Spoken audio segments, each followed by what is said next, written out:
This Film is Lit, the podcast where we finally settle the score on one simple question. Is the book really better than the movie?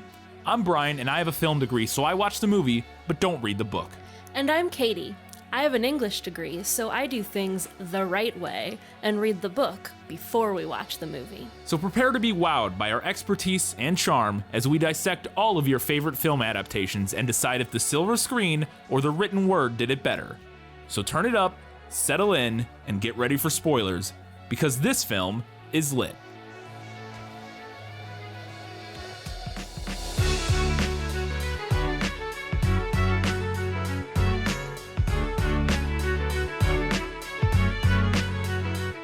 What do we do now?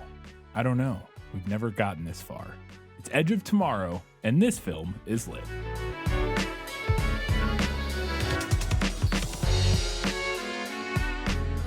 Hello, and welcome back to This Film is Lit, the podcast where we talk about movies that are based on books. We have every single one of our segments this week, so we're going to jump right in. If you have not read or watched Edge of Tomorrow / All You Need Is Kill, we're going to give you a brief summary of the film in Let Me Sum Up.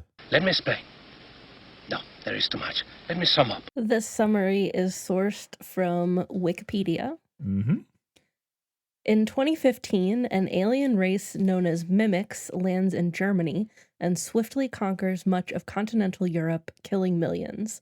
By 2020, humanity has formed a global military alliance, the United Defense Force, UDF, to combat the mimics. However, victory remained elusive until the recent Battle of Verdun, which was secured by the celebrated war hero Sergeant Rita.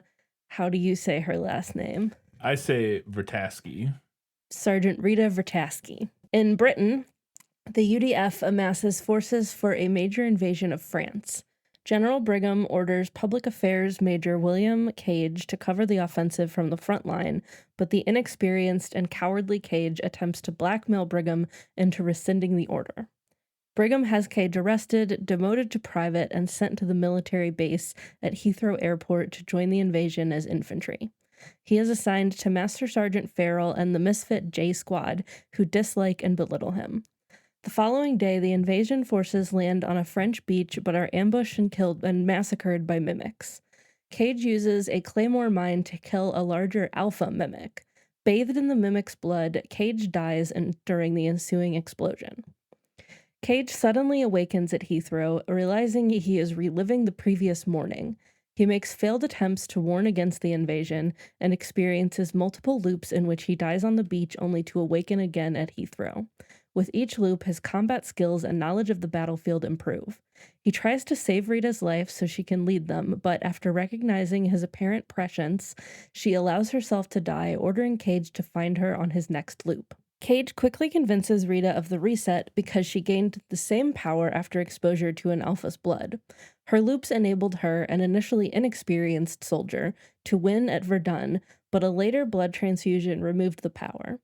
Rita takes Cage to mimic expert Dr. Carter, who explains the creatures are a superorganism controlled by a single, gigantic Omega mimic. Whenever the alpha mimics are killed, the Omega restarts a loop and adjusts its tactics until the mimics win. Rita realizes the mimics allowed the UDF victory at Verdun to make them overconfident in their new exoskeletons and lure them into overcommitting their forces and retaking Europe, allowing the mimics to exterminate most of the resistance. Cage spends many loops training with Rita so they can reach the Omega, but he begins to care for her and struggles after seeing her repeatedly die. He experiences a vision of the Omega concealed in a German dam, and he and Rita seek it out. During the journey, the pair bond, but Rita remains distant, having seen someone she cared about die hundreds of times at Verdun. She eventually determines that this is not the first loop in which they approached the Omega. Cage reveals that she always dies before reaching the dam, regardless of his actions, and he is unwilling to kill the Omega and end the loops if she will remain dead. Upset, Rita attempts to leave, but is killed by a mimic. Despondent, during the next loop, Cage travels to the dam alone. He learns the vision was a trap and is ambushed by an alpha, but Cage drowns it before it can remove his power. Cage drowns. Oh, Cage drowns before it can remove his power. To find the Omega, Cage and Rita sneak into General Brigham's office and pressure him into handing over a prototype transponder designed by Carter. Having used it to locate the Omega beneath the Louvre Pyramid in Paris, Cage is knocked unconscious during their escape and given a blood transfusion for his injuries, removing his power. Rita frees Cage, and he uses his detailed knowledge of J-Squad to convince them to help destroy the Omega. They fly to Paris, where the squad members sacrifice themselves to ensure Cage and Rita reach the Louvre. Cornered by an Alpha, Rita kisses Cage, lamenting that she does not have more time to get to know him. The Alpha kills Rita and mortally wounds Cage, but he drops several grenades that destroy the Omega, which bathe him in its blood. Cage awakens before his first meeting with General Brigham and witnesses a news announcement that all mimics are dead following a mysterious energy surge in Paris. Cage returns to Heathrow and finds Rita. Oblivious to his identity, she inquires what he wants. Cage chuckles. The end. The end. All right, that was a summary of the film. I have one very easy guess who, but we're going to do it because why not? Who are you? No one of consequence. I must know. Get used to disappointment. Okay. I included this just because we haven't done Guess Who in a while, and I wrote down a character description, and then there was really no other character descriptions. So I was like, well, I'll just put this one in there, just for no other reason that we can compare it to the film. Her hair was the color of rusted steel, faded to a dull red. Some redheads conjure up images of blood, fire, deeds of valor. Not her. If it weren't for the sand-colored shirt she was wearing, she'd have looked like some kid who'd come to the base on a field trip and gotten herself lost. I couldn't take my eyes off the line of her hair. She wore it short as it bobbed in the wind. There was a graceful balance to her features. You might even have called her beautiful. She had a thin nose, a sharp chin. Her neck was long and white, where most jacket jockeys didn't even have necks. Her chest, however, was completely flat, at odds with the images of Caucasian women you saw plastered on the walls of every barrack cell. Not that it bothered me. Okay, so based on the number of characters and the genders of the numbers of characters, Yes. I'm going to say that this is probably Rita. It is Rita Vertasky. Yeah. It was the only one that was a direct translation that had a character description, because there are some other character descriptions in the book, but they're for characters that aren't in the movie, essentially, which we'll talk about. But it gives you a little bit of a taste of the men writing women, not men writing women, I guess. But we'll get to it. I have notes on it, but there's a lot of this is a sci-fi book written by a man. Yeah. It's what this is, and I'll have some more examples later, but you get a little bit of it there. Not bothered by her flat chest, yeah, though. Yeah, because he's a hero. Because he's a hero who doesn't mind. He's a good guy. He doesn't mind. He doesn't. He's above all of gigantic boobs. But don't worry, he does notice when they do have gigantic boobs, and we will talk about it. So Katie has some questions, so we're going to get into those was that in the book? Gaston, may I have my book, please? How can you read this? There's no pictures. Well, some people use their imagination. Okay, my first question right off the top. The movie kind of started like in media res with the invasion/war already going. We don't really see a lot of like before. It starts with the news clips kind of outlining, like summing it up, some of and what then has like happened. but by the time we get to the story proper, we're like already deep into this war. Does the book start the same way? Yes. The war has already begun, and they've been fighting against the Mimic for around 20 years, according to Kaiji, the main character in the book, which we'll talk about. At the point that the book's narrative starts. The movie one of the things the movie nailed in this opening is the meteors falling around the world. That was the beginning of the incident in the book. We don't find that out until the part where we get the background about how this all started comes like halfway through the book. Okay. So like that background, but it does start similarly where we just start right on. They're about to go to this big battle. Like it's already been going on. But they nailed the part where the meteors falling around the world. It does leave out one little detail that I really liked, is that in the book, it's mentioned all these meteors fell, and there were these like things left over. I don't know if they call them spaceships. I can't recall in the book, but there were these objects left over, and they ended up, and there was one in orbit around Earth, and they ended up just like destroying all of those. But what happened is that two of the meteors, I believe it was two, fell in the ocean to the Okay. bottom of the ocean, and they didn't realize they were down there. And so they actually ended up destroying most of this before the invasion could kick off. But the mimic ships landed in the ocean, and what happened there is like these like nanobots come out of them. Basically what this is, and the book explains this, is you get a very brief explanation in the book that this is all terraforming for some alien species way far away. So what the mimics are doing is they're preparing Earth for expansion for some other alien species. Like the mimics themselves aren't the like actual like they're like the machine / organisms that are converting the Earth into a hospitable habitat for these future aliens that are going to come at some point potentially. Interesting. So they shoot these probes out to like planets that they identify Earth as like a potential planet that they can I say terraform, it wouldn't be terraforming because terraforming specifically refers to turning something into an Earth-like planet. But something in that vein of thought. Yeah, the same idea, but for their planet. Yeah. Anyway, so it lands in the oceans, and we don't realize they're down there. And the nanobots come out, and they the thing from the little passage from the book is, in the depths, the machines chanced upon echinoderms, starfish. The Kreshi produced nanobot. I don't know what that means. So we'll get into this more, but this is all translated from Japanese, and I think there are some, I don't want to say necessarily translation problems, but there are some times where I feel like the fact that it's translated, not everything comes across perfectly. Also, I think I just don't know what this word is. Here is the issue. Yeah. I've never heard of Creche with an accent over this first E. I don't know. It's almost like crochet, but the accent's on the wrong E. So produced nanobots penetrated the rigid endoskeletons of the starfish and began to multiply in symbiosis with their hosts. So the reason that they kind of look like starfish in the movie, I think is a reference to this, is that in the book they kind of crossbred with starfish. I gotcha. In order to create these mimics, and that's why they look like that. So I thought that was interesting, and we'll get more to what they look like later. But I thought that was broadly, pretty similar. So the main character of this movie is played by Tom Cruise, and we meet him like right off the bat. And he's on the news at the beginning. Yeah, he's in the military, but he's like a media spokesperson. He's a PR guy. Yeah, he's a PR guy. Is that what his character is in the book? No, this is one of the biggest changes. The main character in the book is a new recruit going into his first battle named Private Kaiji Korea. He's Japanese, so this book takes place in Japan. And they're fighting battles in Japan, and the movie switches that to Europe. Yeah. So that Tom Cruise can be our main character. Right. Not that it couldn't have still happened in Japan, I guess, but they switched the main character to an American guy instead of a Japanese guy.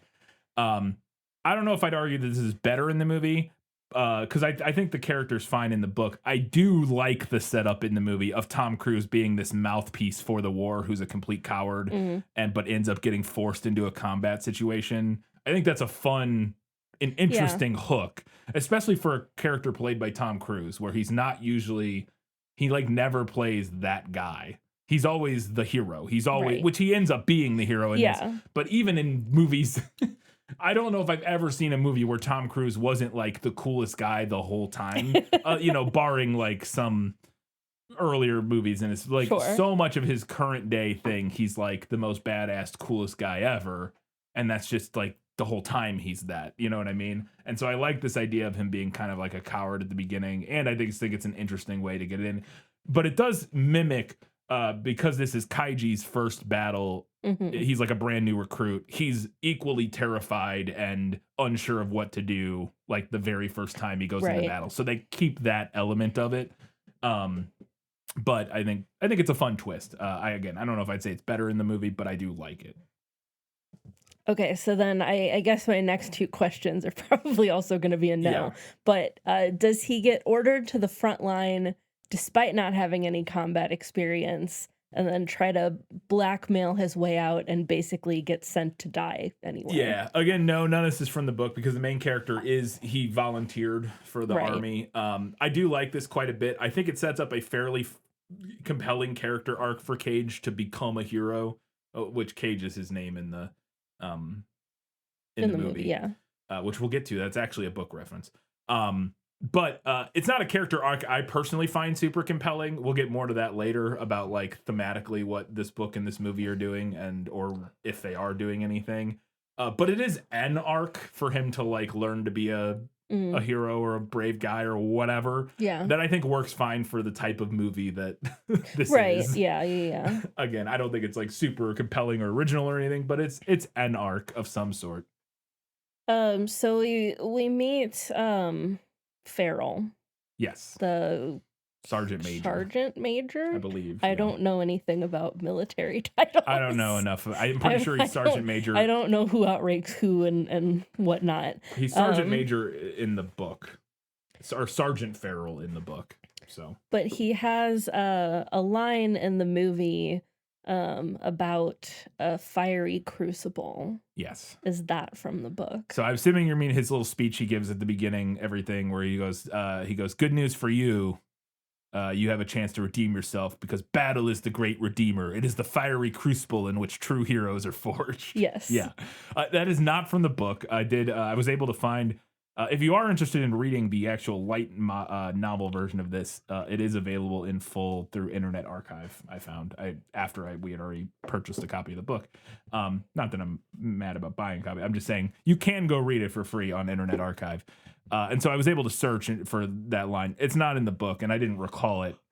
I do think Bill Paxton is great as Sergeant Farrell. Mm-hmm. They changed the spelling for some reason, which is interesting. In the book, it's spelled Ferrell, and for some reason in the movie, it's Farrell. I don't know why. It's weird. But I really like his performance and the character writing. I definitely think it matches the vibe of how Farrell is described in the book, which he is described thusly by Kaiji. He'd lived through so many battles, he was more than soldier. He was the glue that kept our company together. They said if you stuck him in a centrifuge, he'd come out 70% big brother, 20% ball-busting drill sergeant, and 10% steel-reinforced carbon. Which I think Bill Paxton's version of Farrell in the movie is a pretty good version of that. Maybe you don't see as much of the big brother stuff, because that is in the book. He does... Kaiji gets to know him a little bit more over the course of the loops and like trains with him and stuff. And does grow to like respect and like him. Whereas in the movie, he's kind of just like a minor antagonist the whole time. But I also think you can tell that he does have that kind of like hard boy. This is a soldier who's seen it all, has done this a million times kind of thing. Which I think matches his character in the book pretty well. Cool. We meet a handful of people that are on the J Squad. I don't really remember any of their names. It doesn't matter. None of them are in the book. But there is one guy whose thing is that he gets into his mech suit and like goes into battle naked. Not naked. He's wearing a jockstrap, but mostly naked. He doesn't wear like a suit or like clothes. He just wears underwear under the suit. Almost completely naked. Yeah. And they're called jackets, by the way. Jackets. Yeah. I don't know if the movie called. No? I don't think the movie. I don't remember the movie they saying must that, have, but they that might is what have. they're called in the book. I might not have caught it because I wouldn't have been like keyed into that word to describe. It's funny because I'm not remembering them saying it, but I'm sure they must have. Anyways, yeah. So is a jockstrap guy in the book? No, it is not mentioned that. Again, none of the members of J Squad are in the book. The main friend that Kaiji has, who is in his squad in the book, is a guy named Yonaburo, who's another Japanese soldier, who I didn't notice a direct. Which, to be fair, in the book he has very little character other than like he's a horn dog and like wants to sleep with women all the time. Okay. That's like his primary character trait. Now, to be fair, they're a bunch of teenagers. Like they're a bunch of like 18-year-olds. So, they're like young. They're young. They're like brand new recruits into this, so they're all like supposed to be young, like hormonal, whatever. So, but he doesn't have much personality. But no, there is no. All those other guys aren't in it, and there is not really any element of like people doing stuff like that. But one thing I did really like in relation to that character, not so much that he doesn't wear that he goes into battle in his underwear under his jacket or whatever. What I did like though is that his jacket is different. It's like more armored and kind of like he's a bigger guy and he has like this bigger like armored jacket. And there's some other guys who have like different kind of customized elements of their jackets, which I thought was really cool because that is a thing we know happens in the book, because specifically Rita has completely like customized her jacket to her liking. And so we know it can be done. And so I like the idea of showing other soldiers who have either were issued it or whatever, just a little minor world building of like all of them aren't wearing exactly identical suits. Like they maybe are slightly different in certain ways based on how they fight or whatever, or maybe their role in the squad or something like that. So yeah, I thought that was, I liked that. The naked thing, whatever, but just the jackets being a little more custom, I thought was cool. Okay. So we meet Emily Blunt's character. Yes. Rita. So Rita in the book, is she a war hero? Does she wield a giant fuck off sword? And why is she the only one who gets a giant fuck off sword? Yeah. So Emily Blunt plays Rita Vertasky, who is from the book, has the exact same name. They didn't change that at all. Exactly what her character is in the book. And she is a revered war hero known as Valkyrie. Is like her official kind of like title or whatever. But she is broadly referred to as the Full Metal Bitch by people. Like kind of, that's not like her normally, but that's like how people refer to her, which we see in the movie. I had a movie nailed it about that where we see like some graffiti of her, like some propaganda poster of her with Full Metal Bitch like graffitied over it. And then Mad Margarita is another thing that people call her sometimes. And are those all like nicknames? But are they like flattering nicknames? Are they good nicknames? Valkyrie for sure. Full Metal Bitch is kind of both. It's like I could see that going either way. It's kind of both. It's one of those where like everybody reveres her as like this incredible, like she's literally like the best warrior ever, and like the book describes it like, and a movie similarly, like she has killed like hundreds and hundreds of mimics by herself, whereas usually it takes like whole squads of people to kill one. Like she can kill dozens alone or whatever. So she's like incredibly OP compared to all the rest of the soldiers. So I think like Full Metal Bitch, and also she's very cold because of part of it. In the book, it's related to the looping thing. And we see a little bit of that in the movie, the idea of like her not forming attachments with people because of her experience with the looping and stuff like that. So she is very like cold and not like whatever. So it's both. It's like Full Metal Bitch is kind of like, it's a term of respect in the sense that like she's like a complete badass, like whatever, but also it is at the same time slightly like mean spirited in that like they think she's kind of a bitch. You know what I mean? Right. And same for Mad Margarita. It's just that she's like crazy or whatever because she like runs into battle by herself, like murdering everybody. So getting to the sword, she does not have a giant fuck off sword in the book, but she does have a giant fuck off axe in the book. I'm fairly indifferent on this change. The sword, I think, is probably visually cooler in the movie. Yeah, like it's a more like dynamic and just like a thing that it makes her look like a video game character. I think an axe also would, to be fair, but a sword is just the most iconic melee weapon, and so I think they're going with that. In the book, it's specifically mentioned to be an axe for like actual reasons, and he mentions that she doesn't use a sword because. The axe is better because one, it's super heavy and the mimics are huge, and so having the mass of an axe to wield around compared to a sword just it makes it hit harder. But also, the axe is still effective even after it starts to get dull, is what he says. Yeah. Whereas with a sword, as it would get dull, it would not be as effective because it doesn't have the mass behind it, which is true in real life to a sense. Like axes maintain their effectiveness as a weapon longer, like, or you know, it's not, they're more durable because you can even if it's dull, it can still, because of the mass behind it, it can still punch through armor or punch through stuff like that. Whereas a sword would be less so, which I think makes sense. But like I said, I do like the visual of her having a giant sword. Also, in the book, she's not the only one that gets a fuck off sword. He said, "Why is only Emily Blunt get the sword?" In the book, Kaiji eventually gets his own axe, specifically because in the book, they have this weapon that we don't really see in the movie. I guess we kind of do. It's like the shoulder launchers, I guess, but it's not really mentioned.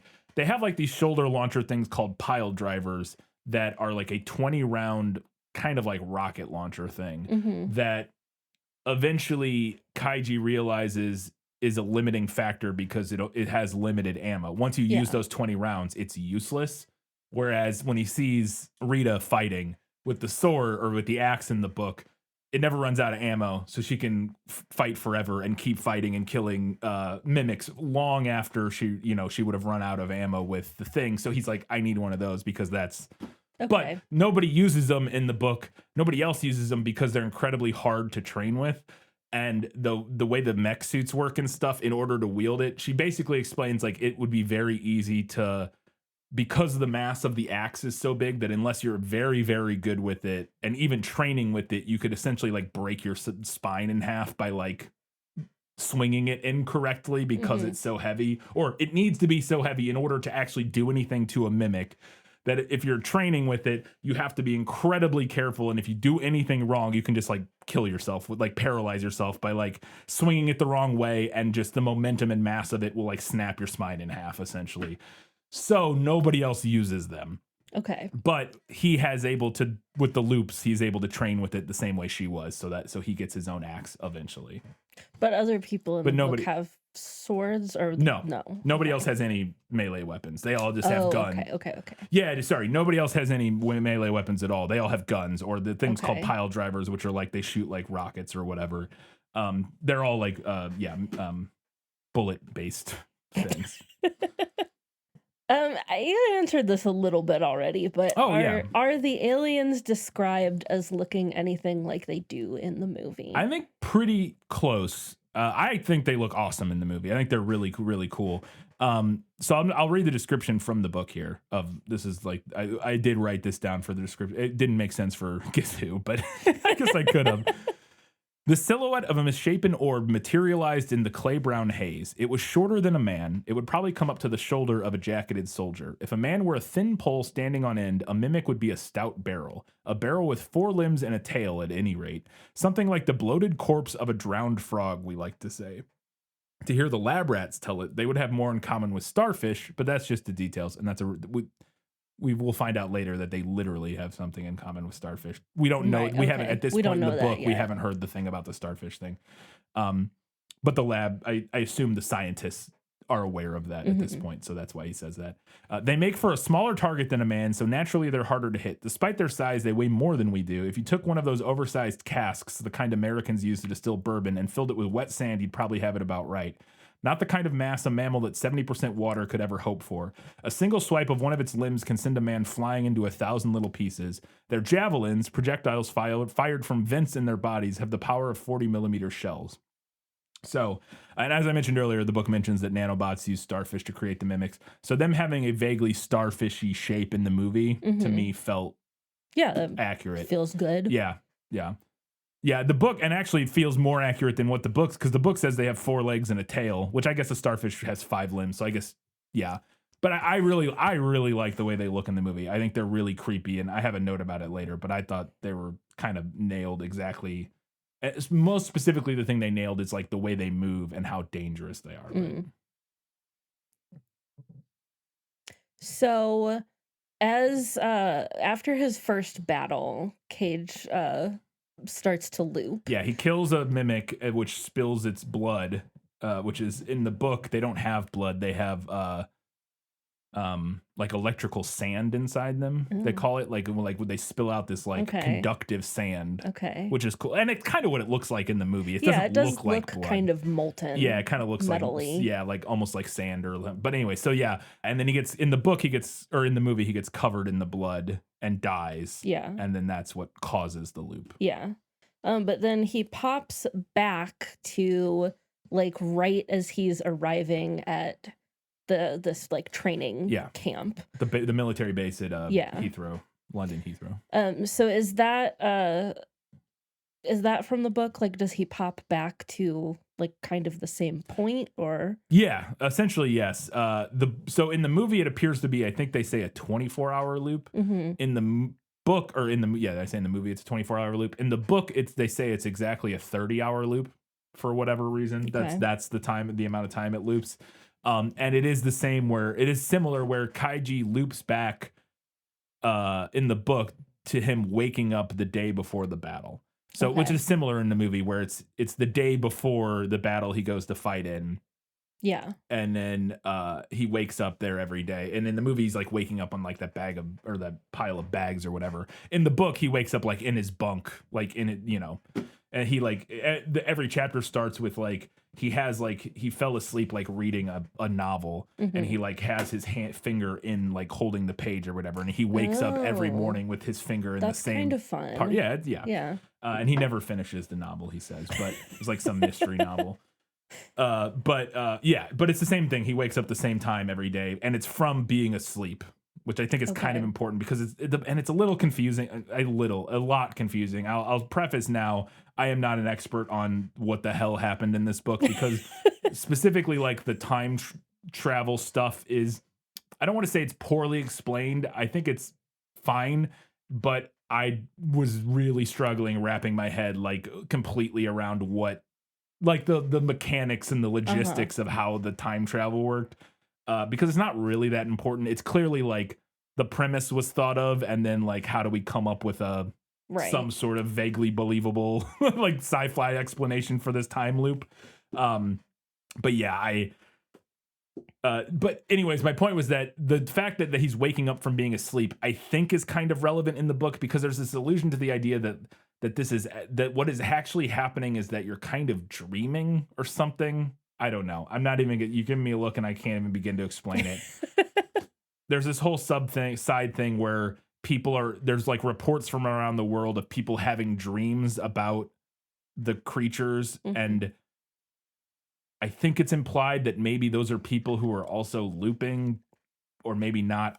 Again, some of those little things, like with like the mechanics of what's going on in this, and some of that world building stuff, I'm not sure if I'm dumb or if it's like a little bit lost in translation, or if it's just not that thoroughly fleshed out in the book. You know what I mean? Like maybe it's just not actually as.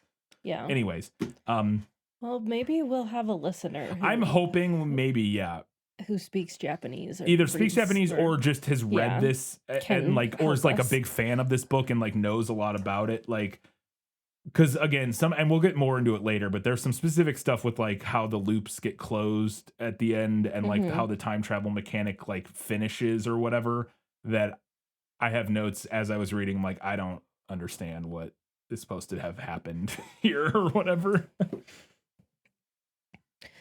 So he goes through like several loops after we get like a montage of him dying and waking up and doing things. And then finally he is on the battlefield and he interacts with Rita, and she says, "Come find me when you wake up." Yeah. Revealing that she knows, because he says something to her about hey, you're gonna, he like tells her that he's like he knows what's gonna happen, and then she says, "Come find me when you wake up." Yeah. And I was wondering if that line was from the book. No, it's not, but I thought it was a great hook, and it does mirror the reveal of Rita knowing about the loops in the book, because there is a similar thing where he's been in these loops. Eventually he talks to Rita a handful of times, and then eventually it's revealed, oh, she knows about this. In the book, the line is, after this, a similar type of conversation happens, she turns to him, or she didn't turn to him. She says in his comms, like right as a chapter ends in one of the sections, he says something to her, and then she says over his comms, "How many loops is this for you?" And that's what he's like, oh shit, she knows what's going on. A little gag that I really enjoyed in this movie. So she tells him to come find her. In order to do that, he has to get away from his squadron. Yeah. So he attempts to do this by getting the sergeant to give them push-ups to do, and then he tries to like duck and roll under a moving truck, and the first time he tries this, he gets run over and like loops back. Yeah. Is that from the book? It is not. I think it's a great movie addition. I love it. It is not from the book. It is a reference kind of to a thing in the book, which is that every day on that first day they have PT, like physical training, where they do, in the book, they do these things called ISO push-ups, which is essentially planking, where they just hold a push-up for like an hour or something like that. And they specifically say that they do those because it's like punishment. They're actually being punished in the book It's not just like training. They're in trouble for a thing that I'll talk about later. But the ISO push-ups, the book specifically mentions that type of workout is according to the military is good for people using jackets because you don't have to be strong to use a jacket. So like lifting weights and stuff doesn't matter because the jacket augments your strength like incredibly. So you don't have to be strong to use a jacket, but you have to have a lot of endurance, and you specifically have to have like really good like body control and like that sort of thing. So the idea of like doing like this, like holding a plank where you have to like hold your body in this exact position for like a really long time. The idea is that trains the type of stuff you need to do to use a jacket, supposedly. That makes sense. So I think them having to do push-ups there is a reference to that, maybe, because I feel like we see Emily Blunt do that. Kind of, yeah. It's a different thing, but it is, yeah. She's doing like a one-handed like balanced thing, almost like acrobatics kind of like pose, but it is similar, yeah. Because they're literally, as it's described in the book, is literally just like get into a push-up position. But instead of like a plank is where you're like on your elbows or whatever, it's just you hold the upright, like you extend like you're at the top of a push up and then you just hold there. So what she's doing is similar, but a little bit different. But I think that is also a reference to that probably. But I think it's great. And I just love all of the movie's little sight gags that they can do with him dying and restarting that are just not attainable in the same way in the book. Like, I really like the moments in the movie where something goes comically wrong and then he dies and it restarts. Again, some of that stuff kind of happens in the book. There are moments like that, but I just don't think they're as effective or as funny as they are in the movie, just by the nature of the visual medium and the way that, like, kind of editing gags like that can work. There are some similar type stuff in the book that, again, it's not like the book has none of that. I just think the movie takes it and dials it up a little bit more. All right. So he goes to meet her, and we also meet the doctor whose name Dr. Carter, who's like an expert on mimics. Yeah. And one thing that I thought was funny, and then it like comes back later when he's getting like further into the loop every time, is that when he meets him, the doctor's like, how many fingers am I holding up behind my back? And Tom Cruise is just like, how should I know? Yeah. Is that from the book? It is not from the book. The doctor character isn't really in the book. He's essentially a stand-in for a character named Shasta Rail, who's a Native American woman who is the mechanic who works on Rita's jacket. Okay. She's the one that Kaiji goes to and gets an axe from. So like he goes and talks to her and is like, hey, I want an axe, because he knows that she made it for Rita or whatever. And so she's like, he's essentially a stand-in for that character, it seems like, because he seems to be her mechanic. But that character in the book, she's not like a mimic gene, like she's not like a biologist or whatever he is. She's just actually a mechanic. But it's a similar character. But no one ever really tests his foreknowledge in the book. So I enjoyed that in the movie, because there's not a moment. He also doesn't really tell anybody other than Rita. Like he does tell Rita, but it's different. He doesn't even tell her every loop, I don't think. But in the same way, like it's not like him and Rita like planning like how to do this in the same way. So yeah, there's not really any gags like that. But I thought it was fun. I enjoyed it. Yeah, especially later when he's like, you have 2 fingers behind your back. Yeah. When it comes back. So we move forward, and they're making this plan to try to get to where they think the Omega is. And like emotionally, we kind of come to this point where he's getting upset because he has to watch Rita die over and over while he's simultaneously falling in love with her. Yeah. Is that something that happens in the book?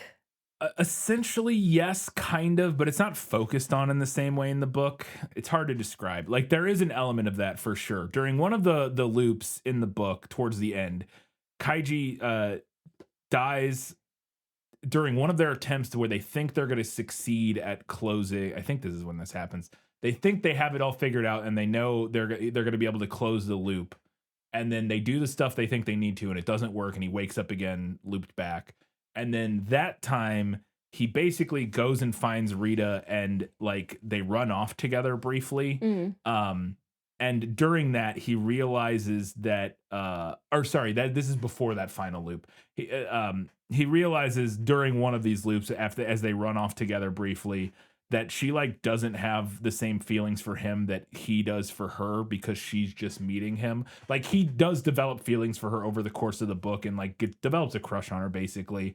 But there is like a kind of an interesting scene where he realizes like, well, this is the first time she's meeting me every single time. Yeah. Kind of that classic like 51st dates thing or whatever.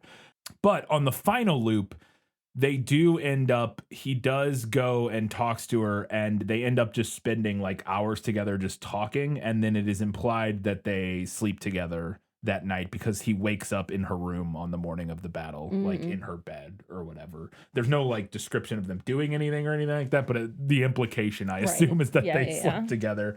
But I will get to that more shortly. Do they Mad Max in a minivan? They do not. This is a great action scene, not in the book at all. They don't have to like take a car or anything like that. They essentially never leave the military base in the. Well, that's not true. They go to the battlefield, but it plays out. We'll get to it. The whole ending plays out differently. Okay.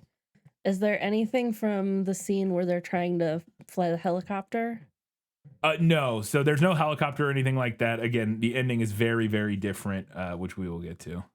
Okay. Which I'll just say, so your next question is, does he go to the dam with her and does it end up being a trap? None of this is in the book. Again, the ending, very, very different, including there is no device that allows him to see where the Omega is hiding. Okay. That is not a thing. The Omega is not a thing. Okay. Not really. It's kind of, it's just the movie amplifies it and changes it. So. All right. Does he eventually end up getting injured to the point where he gets a blood transfusion and loses his looping powers? So no, and this is a complete movie edition. The idea that you can lose the power to loop if you get a blood transfusion, not in the book at all. I like it. I think it adds some interesting stakes. In the book, the only way to escape the loop is you have to destroy the antenna. I still am not entirely sure what that is. We'll get to that later. Destroy all the backups, which is just other mimics, and then destroy the server, which is kind of equivalent to both the Alpha and the Omega in the movie. There isn't an Omega in the movie. Like there isn't like some big giant thing, but it's similar. And again, to me, it's not even entirely clear what the antenna is. We'll get. I think that this whole thing might have been a little bit of the translation thing. We eventually find out that I think both Rita and Kaiji are antennas. We'll get to that. It's complicated, and like I said, I'm not even sure I understand the mechanics of all of what's going on with that. This is a thing with the whole like antenna and backups and server thing. I would really appreciate if somebody who has read this book either multiple times or just like feels like they really understand what's going on with those mechanics, like what is going on there and why. We'll get to it, like why the ending works the way it does. I could use some input, but no, you can't. The blood transfusion thing, where that is not a thing. Like there's no way to escape the loop short of killing all of the mimics that are responsible for the loop, essentially. Okay.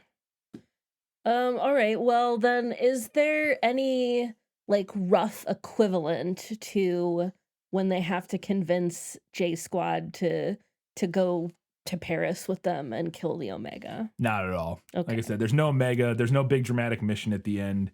What there is a battle, but we'll get to that in a second.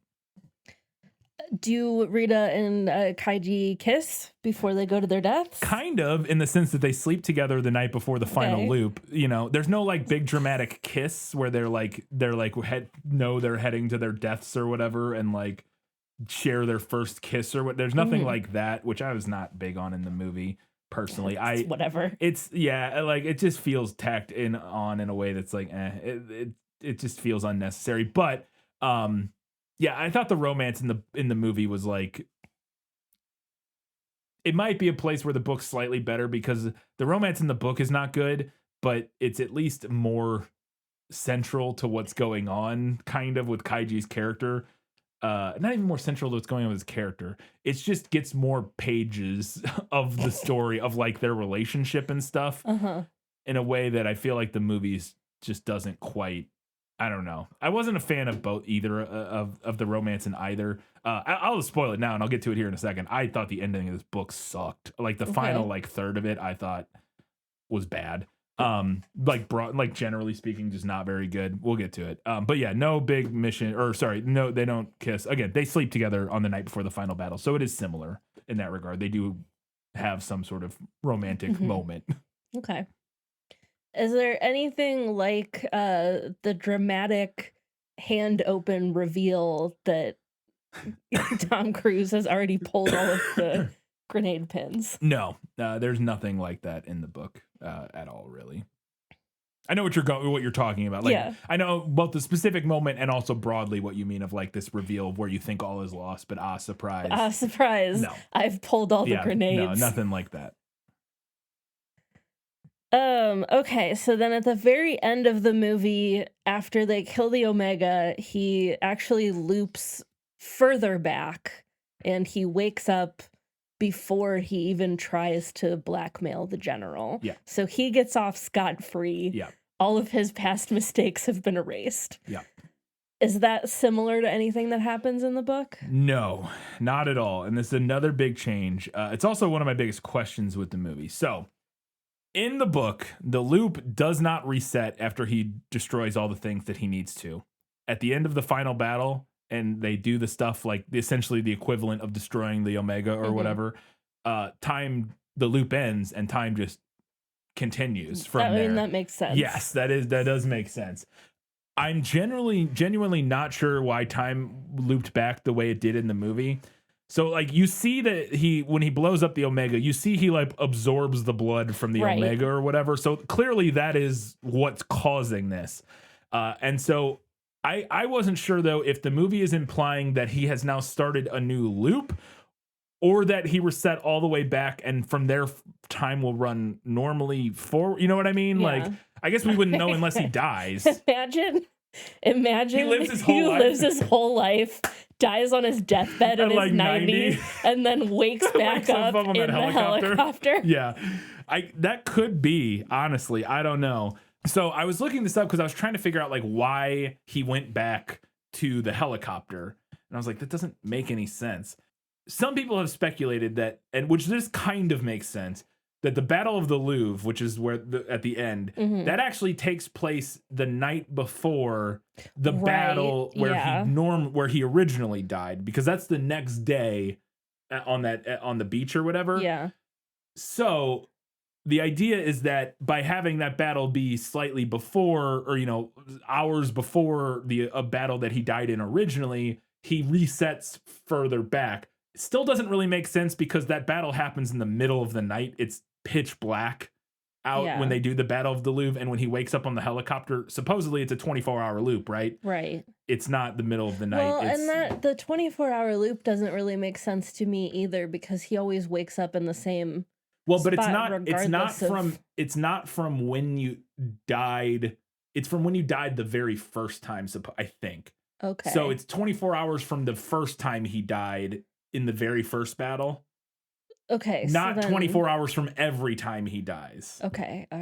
Although it should be. I will say, I think, because I had that same thought, I will say I think the mechanics of how the time travel is described only makes sense if it was 24 hours from when you died each time, but that's not, I think they just don't do that both in the book and the movie, because that makes a less compelling. You don't get a Groundhog Day scenario. You get a slightly different Groundhog Day scenario every time, because as he lives slightly longer, he would be jump waking back up to a at slightly different points. time, which it just doesn't work. So they just make it and I think the explanation you could go for there would be it's a set amount of time from when that first death occurred. You go back again. I don't know. But so I guess the idea, like I said, you could kind of argue that on this Battle of the Louvre one, since this is a new loop now, he has closed the loop essentially, but then he gets some sort of loop power again anyways from the Omega that resets it from that time when he died. But again, it's not 24 hours clearly, because it would be the middle of the night when he was on it. But it's like I mean, obviously from a storytelling perspective, if he pops back to after he's committed a war crime or whatever, it's not a happy ending for our hero. So we need him to go back further. Right. Well, and we'll get to it, but in the book, yeah, we'll get to it here in a second. He does just kind of essentially commit a war crime, and that's how the book ends. Again, so it doesn't make a ton of sense to me how the movie resets it, but whatever. So let's talk about the ending. This is the big change. Essentially, what happens in the book is that, like I said, they think they've figured out the thing they need to do, and they do the thing by killing all the backups and then the main server mimic, which is kind of equivalent to the alpha in the movie. And they do that, but then time resets again, and they're like, what's going on here? On the final loop, the first day of the loop, they spend a bunch of time together, and they don't know it's the final loop at that point, but they spend a bunch of time together, and then they sleep together, and then when he wakes up in her dorm the next morning, like her room the next morning, the mimics ambush the base, which has never happened before. They always go to the battle on the beach the next day, and that's when he dies or whatever. This time, the mimics attack the military base that they're on, and that all kicks off there. When that happens, Rita then, during this whole big final battle, when they ambush the base, Rita, and after that loop that didn't work, Rita realizes this time that she is the antenna, and that in order for the loop to end, she has to die. I'm just going to read the exchange they have in the book, because I genuinely do not understand what's going on here and why it works this way, or what. I don't know. So I'm just going to read this section of the book. She says to him, "It works both ways. If you become an antenna, the mimics will still be able to loop. I'm an antenna. You're trapped in a loop. You kill me, the loop doesn't propagate. I kill you, it's for real, forever. Only one of us can escape." To which Kenji thinks to himself in response to her saying that, none of it made any sense. And boy, do I completely agree. I do not understand. It made me feel very dumb trying to parse what was going on here with the mechanics of this.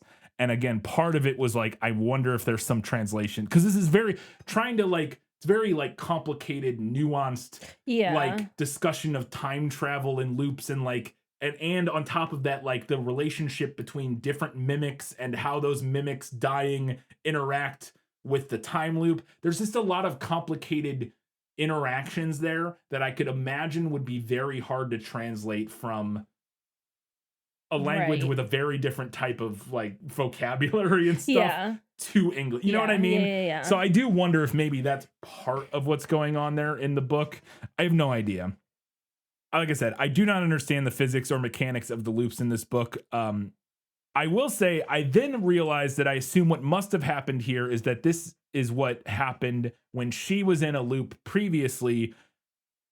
In the book, she mentions that she had at one point this guy who was like her equivalent of Sergeant Farrell, who was like her commanding soldier during one of her previous loops, which in the book she has looped more than one time. In the movie, I think it's implied that the Battle of Verdun was like the time that Rita like was stuck in a time loop. In the book, I'm fairly certain it's implied it has happened multiple times where she has been in loops and then gotten out of them.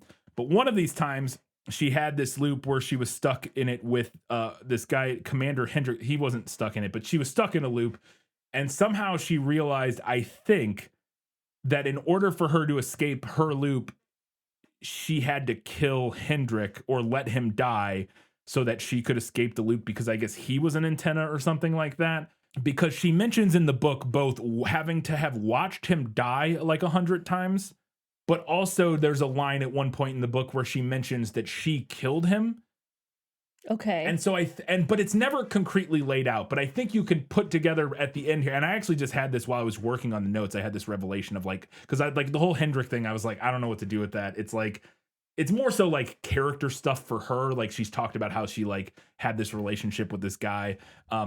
Hendrick is mentioned in the movie, but he's mentioned as like a boyfriend that she had that she saw die. That was like, she says like, oh, this guy named Hendrix or whatever, when they're in the car together driving.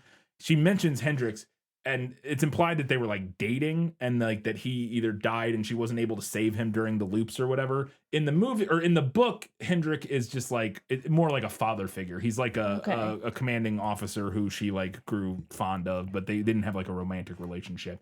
Anyways, I think that at least tracks with that. That's why she's able to kind of suddenly figure, because that was one of the problems I had, is that it comes out of nowhere. She's like, you have to kill me to get out. And I was like, what, like, they've gone through a million loops and she's never brought anything like this up before or anything like that. And it's kind of out of nowhere. She's like, she starts fighting him and it's like, you have to kill me. And he's like, what are you talking about? And she basically explains like, well, we're going to be stuck in here. One of us has to die.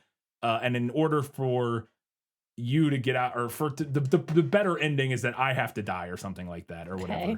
So ultimately Rita essentially forces Kaiji to fight her and he kills her. And then after he kills her, he goes into like a blood rage and kills all of the other mimics that are attacking the base. They say afterwards that he killed like hundreds of them by himself. Like I said earlier, I hated the ending of this book. I thought it all felt incredibly rushed, and the whole like he has to kill Rita thing came completely out of left field to me. I did not find it satisfying. To me, it felt entirely like an idea that he forced the narrative into instead of the other way around. To me, it felt like he wanted to have this big battle where like the final thing is like, oh, I want to have this moment where our two protagonists have to fight each other as like this final showdown. Yeah. And they have this big battle across the entire military base, and it ends in the cafeteria, where in the book they have spent a ton of time together throughout the loops. Like he always like would go and like have lunch and like watch her eat lunch, and then they would have lunch together, whatever. So they spent all this time together in the cafeteria, and so they have their big final battle in the cafeteria because it's like a emotionally resonant place for them to have this big battle.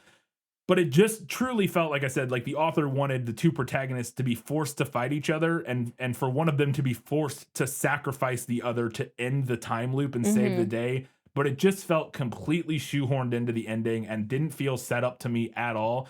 Again, in retrospect, when I thought back and thought about the Hendrik thing, I'm like, okay, I can kind of put together that maybe you could suss that, like, in retrospect, you could put together like, oh, she must have had to do this same thing to Hendrik to get out of her loop or whatever at that one point. But there's nothing setting that up before that. Like, again, I didn't really dawn on me, and I had finished the book and was doing the notes when I kind of like put together, oh, that must have been what happened there. I just all kind of happens. I thought the ending was brutally like rushed and bad. Like it felt completely orchestrated and not in a way that felt it felt like he had an ending, like the ending that he wanted, really wanted, and didn't really do the work to get to that ending. Like he had a beginning and then like an ending, and then like didn't figure out how to work those together necessarily. And it just feels like this ending kind of comes a little out of nowhere. Again, so the movie ending doesn't make a whole lot of sense to me. I still much preferred it because I thought I was like genuinely very annoyed reading. Like you'll see for patrons who look at our notes, you'll see it in my notes toward the end of this. I was like, this sucks. Like this. Yeah. I was enjoying the book until like the final like 30 pages. And then it felt like he got tired of writing it and was like, I gotta wrap this up. I know I have this battle that I want to do, but I'll just have her start it. Like she just goes, fuck you, we gotta fight because you have to kill me. And it's like, what? Okay, sure. I don't know. I'll be interested to see if anybody else had similar feelings reading the book.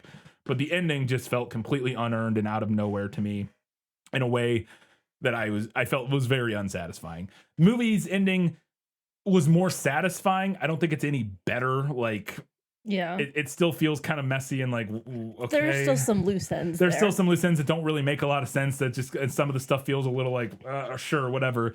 But I thought as a narrative, it felt less abrupt and out of nowhere than the way the book kind of wraps up. I want to talk and more and compare what the book and movie may or may not be doing thematically, especially with the ending in the next segment. So I'll just leave it there for now. But yeah, I wasn't a big fan of the book's ending. Not a huge fan of the movie's ending, but it's slightly better than the book's ending. So Katie has one question that we're going to talk about in Lost in Adaptation. Just show me the way to get out of here, and I'll be on my way. Where is it lost? Yes, and I want to get unlost as soon as possible. Okay, so Rita was previously also stuck in a time loop. But then she stopped being stuck in it, which we find out later was because of the blood transfusion. Yeah. But how would she know that she lost the ability to loop. Because I feel like the only way you would know that for sure is if you died. Okay. So initially, I didn't interpret your question correctly. I thought you were just asking how she got out of the loop in the movie. I was like, well, the movie explains about that she gets a blood transfusion. I completely agree that I'm not sure how she knew that she had lost the ability to there's loop. not a way to test that. Yes, because obviously if she was killed again, she would just die, you would assume. I assumed we're meant to, I didn't think about it watching the movie, but once you asked that question, I thought about it, I was like, I guess what you could assume is that we're meant to infer that the doctor dude somehow figured out it was related to her blood, because they know it's related to the blood. Right. So I assume that the doctor at some point, like he knew she was in the loop because they were working together while she was in the loop or whatever. And so he must have done some sort of testing on her blood or whatever. And at some point after she got the blood transfusion, like maybe he realized before that, like, oh, your blood has something crazy going on with it. And that's maybe what's causing this. And then after the blood transfusion, he took a blood sample again and realized, oh, you don't have the magic juice or whatever. Come back. That's like the only thing I can assume. I specifically, like I said earlier, I think it's a fun wrinkle, the whole blood transfusion thing, but I do agree that it doesn't make a ton of sense of how she would know. You just have to assume the doctor somehow figured it out. I'm fine with assuming that, but it was like, I thought that in the movie, she was like, I lost the ability to loop, and I was like, girl, how do you know? Yeah. No, that's fair. That is fair, yeah. Okay, and I put this here because I didn't know where else to put it. My biggest problem with the book and the movie to some extent is that I'm not sure that they're saying anything particularly interesting. I found that to be less of an issue in the movie, personally, because it doesn't bring up much, if any, thematic stuff or really even allude to anything super interesting. Right. It's just kind of a fun popcorn action movie. Exactly. There, like, you could find a few things here and there. Like I said, there's kind of the general arc of like Tom Cruise's character learning to be brave, whatever. Like, there's not really like there's no discussion of like what the mimics are and like why we're fighting them. They're just the bad aliens who are trying to kill us all, like, and blah blah blah. The book, however, on the other hand, definitely is at least trying to touch on some thematic stuff, but in my opinion, just kind of fails on every count, or abandons any sort of interesting thematic stuff. And that's part of why I felt like the ending was like rushed and just like, I just want to end this. So one thing that is brought up in the book that is never mentioned in the movie that I thought was really compelling in the book when it was brought up is that we find out they're like this pacifist group called the Dreamers, who think that the whole reason for that this war is happening is the fault of the humans, is that humans have failed to learn how to communicate with the mimics, and that all of this fighting could be solved if we could just figure out how to communicate with them. They are mentioned exactly twice in the book, this whole idea of like, maybe we should try to communicate with them, maybe they're not evil, like maybe we can do whatever. Is mentioned exactly twice in about exactly 2 sentences, and it's just never touched on ever again. Okay. And by the time the book ends, those sentences may have not have been in the book, which I found incredibly like weird. It's just like he brings up this idea of like, there are these people who think like, maybe we could talk to the mimics, maybe we could figure out how to communicate them, maybe this war is pointless. Basically, they're like pacifist kind of like demonstrators or whatever against the war, blah, blah, blah. And like Kaiji is like dismissive of them because he's a soldier or whatever, blah, blah, blah.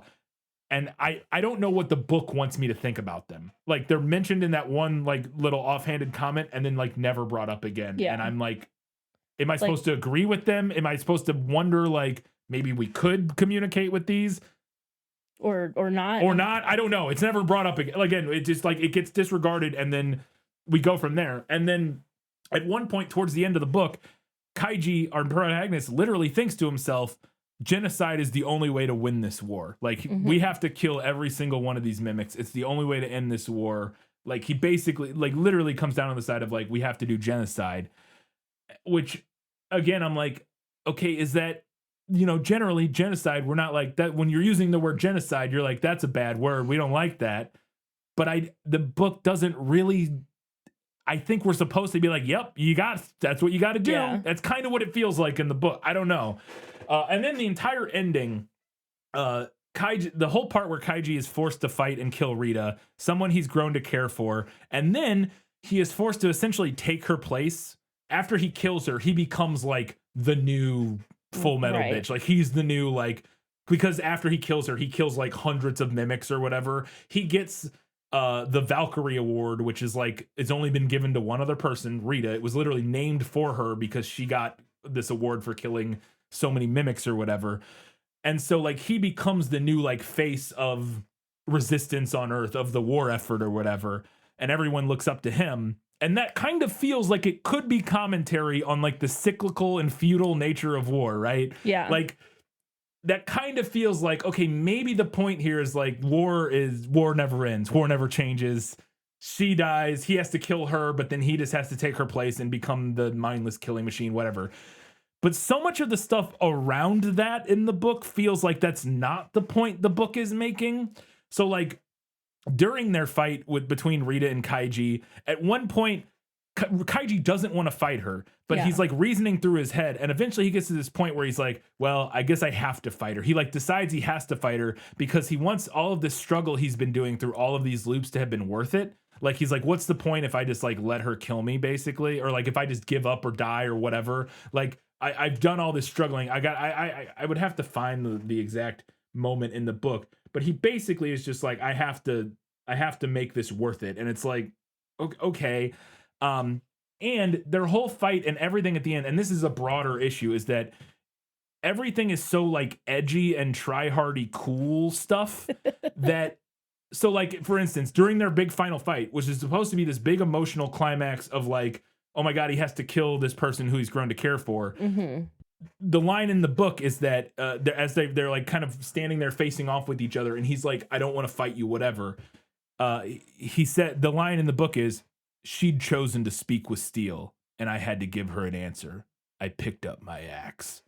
Right, which is like, it's like a cool guy, badass, like line, but that's one of those moments where I'm like, okay, I don't know what I'm supposed to be feeling here. And then after he does kill her, or during this fight, as he's fighting her, he gives like this impassioned speech about how he would rather his preference would be to just repeat this every day with her over and over again. And he's like, I know it's gonna suck, I know it's gonna be miserable, but I'd rather do that and just spend time with you, and like, because I like you or whatever, and I care about you. And he literally tells her he loves her. Right after he killed, like he hits her, like mortally wounds her or whatever, he like has this impassioned speech about how he loves her and wishes that they could just be together. And she's like, no, you have to end the loop. And so he kills her. And it just feels also hollow of like, I don't know what I'm supposed to feel about Kaiji, about their relationship, about him deciding to kill her. Like, again, I guess the idea is that he has to do this in order to end the war. That's what she says, is like, you have to go forward and do this because like, if I die or if I kill you, whatever the line I read earlier was, which didn't really make a lot of sense to me. Yeah.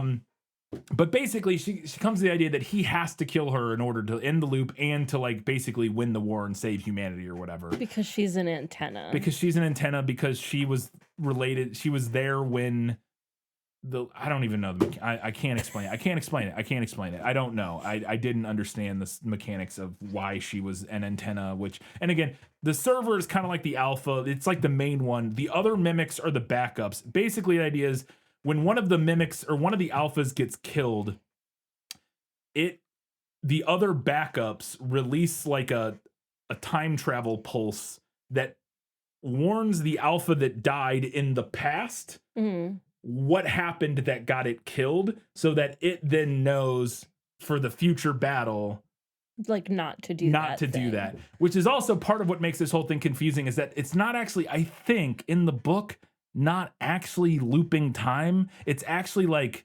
memories, implanted memories it's weird. I do not time travel is complicated and hard to understand when it's explained well. Yeah. And I do not think this book does a good job explaining it. Again, which I'm fully open to chalking up to a translation-y kind of thing.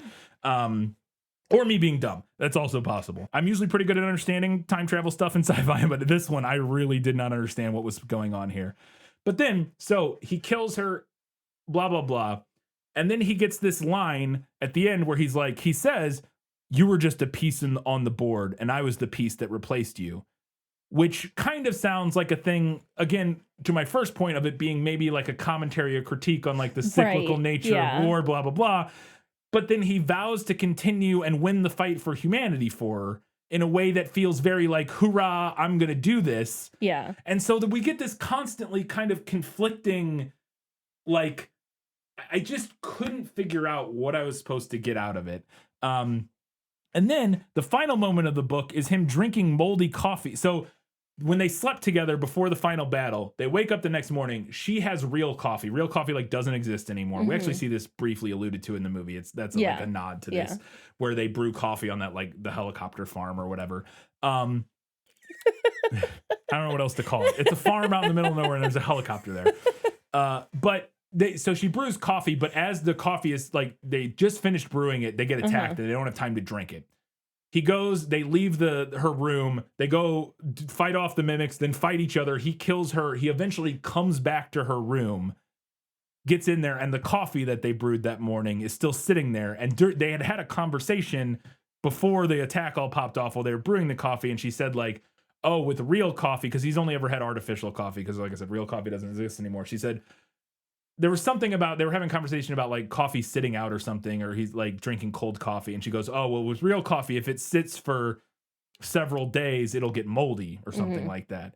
And he goes, oh, okay. So then when he gets back after the final, everything goes down, the final like sentence of the book is him getting back, seeing the coffee, kind of reminiscing about what happened. And and she mentions like, oh, and if you drink that moldy coffee, you'll like feel like shit. It'll make you sick. It'll like, give you food poisoning or whatever. And he drinks the coffee, which kind of feels like maybe there's something approaching a point there of like he is not in a good situation, like that this isn't like a triumphant, him drinking moldy coffee doesn't feel like a triumphant ending, you know what I mean? Right. But so much of everything around it is constantly like, isn't this so cool? Isn't all of this shit so cool? Isn't it so badass? Isn't he such a badass? Isn't all of this so awesome? That I really struggled trying to figure out if the book wanted me to think this was all real cool and like awesome and fine, or if like war is hell, war sucks.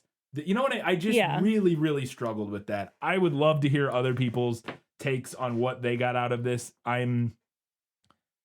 Maybe it's both. Maybe it is generally both. Maybe like he wanted it to be a fun, because it's a light novel, which we discussed is like a YA kind of thing. Maybe he didn't want to get too deep in like in the weeds with like a depressing like anti-war thing, and wanted it to be like a fun read, but also still wanted to pepper in a little bit of like light anti-war thematic imagery and symbolism and stuff. You know what I mean? Like maybe that's what it is. I don't know. Please help me, listeners. I need help. This book, the ending didn't do anything for me, because I was like, I don't know what I'm supposed to do with this. But that was it for Lost in Adaptation. I have a bunch more stuff to talk about. We're going to start with what I thought was better in the book. You like to read? Oh, yes. I love to read. What do you like to read? Everything. There's this little thing that we find out in the book, which I thought was fun, is that I mentioned earlier that they were all in trouble for doing physical training as like punishment. And it's because the night before somebody had stolen a bunch of booze out of like the officers' barracks or something like that. And I thought this was funny, is that so they steal all that booze, and then normally the leadership kind of looks the other way. They like don't say anything or whatever, but they do this thing where they steal the booze and then they all get drunk the night before the battle. And part of that is because they have this special serum that on the morning of the battle, they get injected with a thing that like, they have an anti-hangover serum. They have like anti-hangover magic serum. Nice. So everybody gets drunk the night before the battle.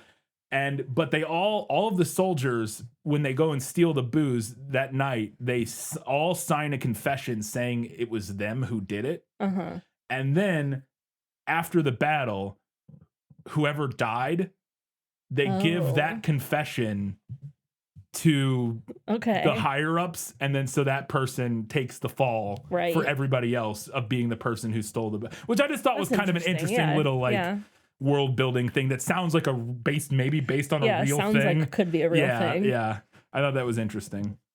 A thing the book mentions that we don't see in the movie at all is that they have these active camo screens that they put up where they can hide behind that are like projectors basically that mimic ironically the environment behind them, so like that you can't see. It's like active camouflage basically, where it's like a giant screen that has a projector that is making it look like the environment behind them, so they can all stand behind it and hide there. And that's how they wait before the battle starts. They're like waiting on the beach behind these like active camo things, which I thought was kind of fun. But I also really like the airdrop in the movie, so I can't complain about that. A line that I thought was a good line in the book that doesn't make it into the movie is he's talking about the war with the mimics, and he says, on paper we had air superiority, but we ended up in a drawn out land war anyhow, which was like, ain't that the way it goes? Seems like that's true to history.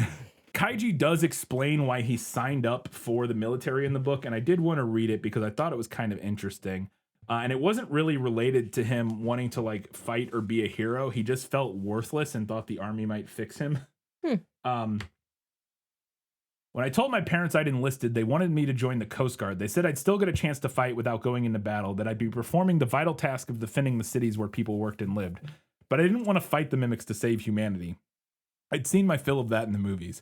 I could search my soul till my body fell to dust around it, and I'd never find the desire to do great things like saving the human race. What I found instead was a wire puzzle you couldn't solve no matter how many times you tried. Something buried under a pile of puzzle pieces that didn't fit. It pissed me off. I was weak. I couldn't even get the woman I loved, the librarian, to look me in the eye. This is when he's in school or whatever. I thought the irresistible tide of war would change me, forge me into something that worked. I may have fooled myself into believing I'd find the last piece of the puzzle I needed to complete Kaiji Korea on the battlefield, but I never wanted to be a hero loved by millions, not for a minute. If I could convince the new friends I had that I was someone who could do something in this world, who could leave a mark, no matter how small, that would be enough. And look where that got me. And so I thought that was an interesting, I think that's a very like compelling and accurate read of the motivations of why young people do stuff. You know what I mean? Like it just felt like on one of the first loops, like the second or third loop in the book, he decides to like run away. He's like, well, fuck this. If I have a chance, I'll just bail. And he like leaves the base and like tries to run away. And he makes it down to some beach kind of like miles away and ends up running into this old man and this young girl who are like fishing on the beach. And he's like talking to them and briefly, and then they both get attacked and brutally murdered by a mimic that pops out of the ocean. It's pretty graphic and awful in the book.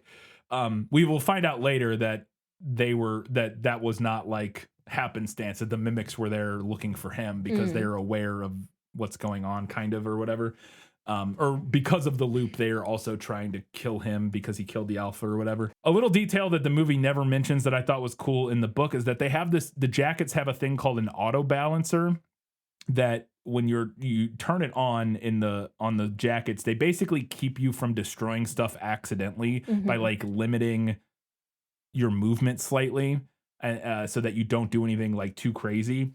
But it also slows down. It causes like input lag essentially to the controls of the jackets. And so veterans always turn them off, and like people who know how to use them, but it also makes it much harder to use the jackets because you can end up like hurting yourself with them. But Kaiji starts training with it off so that because in order to actually survive and be a good warrior, you can't use it. It's a little detail that I thought was kind of interesting. It's like world building stuff. I thought this was kind of fun in the movie or in the book. There's this little detail that they have comms where they can talk to each other, like inner squad or whatever. But I guess maybe for people from other squads, they have a thing where if they walk up to the jacket, they can put their metal hand of their jacket on the shoulder of the other person's jacket, and it forms like a comm link. Oh, it's kind of fun. That's fun. With the technology they have, there's probably a better way. Like there would be a more practical way to do that.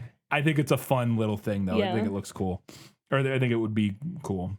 Rita's backstory is in the book, which we don't get any of in the movie, which I thought it's not super important, but it is kind of interesting. Rita explains that she was relatively unremarkable as a child. She wasn't like super athletic or smart or anything. She grew up on a pig farm in Illinois. There's some good world building I mentioned earlier about that when the war broke out or when the invasion started, Africa and South America were like the developing nations were like the first to get overrun. And so like things like coffee and tea were some of the first things to go away. And so she mentions that like her father was like really into coffee and like would buy this like super rare expensive coffee they would go find at this guy or whatever. Anyways, stuff like that I thought was cool. Rita doesn't initially want to join the army. She's actually like a vegan.